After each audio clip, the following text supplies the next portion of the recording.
It's called Don't Tell Me I Don't Have a Right to Be Mad. You know how in women's magazines, every once in a while, they'll run an article about beautiful women with flaws, sandwiched between the obligatory BJ tutorial and a kiss-ass profile of a marginally talented movie star? Approximately once a year, we're supposed to think that they've done us some great favor by featuring women whose faces bear a minuscule flaw that the rest of us trolls presumably also have, as opposed to the other 11 months when they bludgeon us with completely unnecessary reminders that we are not thin enough, pretty enough, stylish enough, or orally gifted enough. Of course, the stinking pile of bullshit lurking amid the perfumed pages is the fact that these women have nothing else to contend with, looks-wise. They're not going to include a glossy picture of a woman with a totally fucked up looking grill, or a gleeful looking gal with a major pizza face.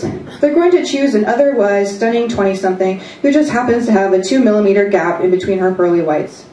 This charade has sweet fuck all to do with appreciating natural beauty, whatever that means, nor does it aim for a more inclusive concept of beauty. It only serves to underline the point that, for us mere mortals with overbites, weak chins, slightly crossed eyes, and noses that defy all description, such quirks only ground us further in the realm of the ugly, or the passable, or the dreaded butterface. One flaw that's often featured in these false self-esteem boosters is a strong nose, which often means a crooked nose. Now, a crooked nose in this context means a tiny little bump, not an epic bump that makes your profile look like it was hand-drawn by Muhammad Ali.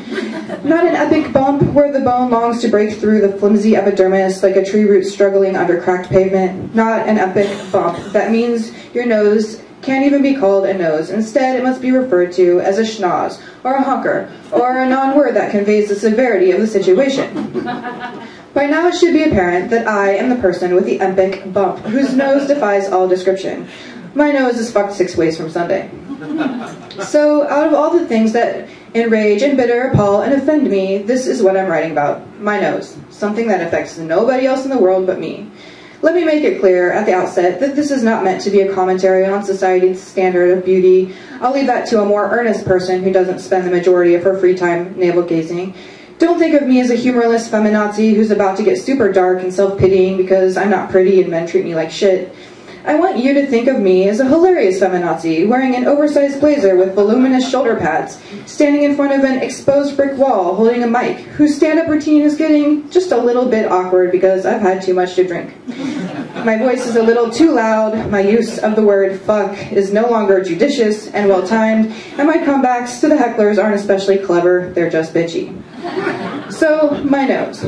I can honestly say that I've never seen another person whose nose looked like mine. My nose is a special snowflake.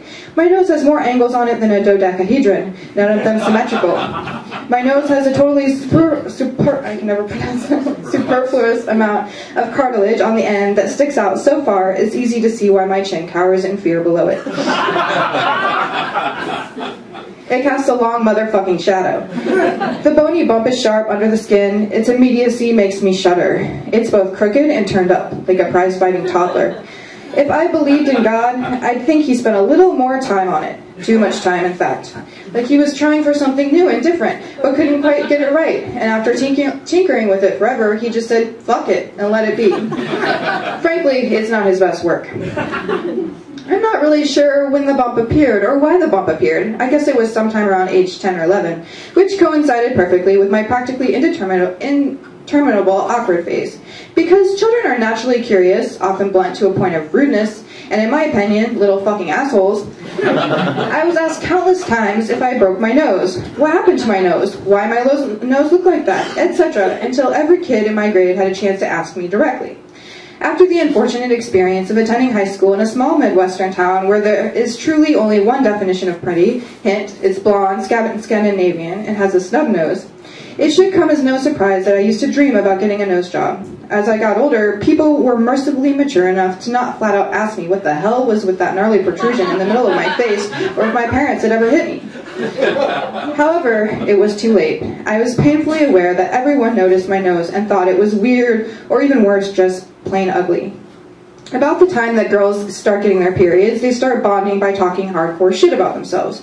You know the drill. Oh, I feel so fat today. You're not fat, I'm fat. No way, you're so tiny. and so on until someone develops an eating disorder.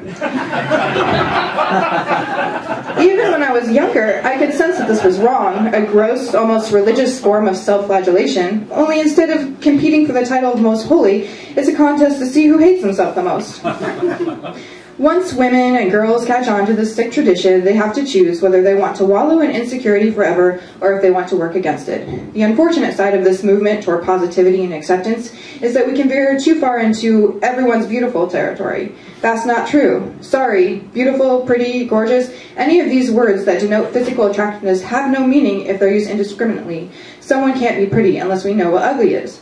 This is why I absolutely hate with every fucking fiber of my being when a well-meaning person tells me that my nose isn't so bad, or that it suits me, or any other comment meant to make me feel better about the elephant on my face. I understand that they're trying to say that my nose isn't a deal breaker, and they don't think I'm ugly. However, this kind of comment is so removed from reality that I bite my tongue every time. But I don't want to mutter thanks and change the subject anymore. What I want to do is correct them, make them admit that there's absolutely no amount of money that would make them trade noses with me. Get them to acknowledge that having a nose like this can really fucking suck. You need fortitude to go through life with your biggest flaw smack dab between your eyes and your mouth. This isn't cellulite that can be swathed in fabric. This isn't something I can cover with makeup. Unless I want to pay thousands of dollars to have a surgeon take a scalpel to my face, this is it. This is my fucking nose. Leave it to the French to craft the perfect phrase where English fails miserably, jolie lad, which literally translates to pretty ugly. A woman who is attractive but not conventionally pretty. Someone who's aesthetic may not be for everyone. This is how I've come to think of myself. My nose might be ugly, but I'm not. I'm not a handicap. It's not something to overcome like polio, but it sure as hell isn't pretty, and don't try to tell me otherwise. It's not that my nose suits me, it's that you can't imagine me any other way. This is what makes me the Rhoda to your Mary. This is what determines the angles in which I'll allow myself to be photographed. This is what I see every morning and every night, reaching out toward infinity. I'm not ugly because of it, I'm not pretty in spite of it, but don't tell me I don't have the right to be angry.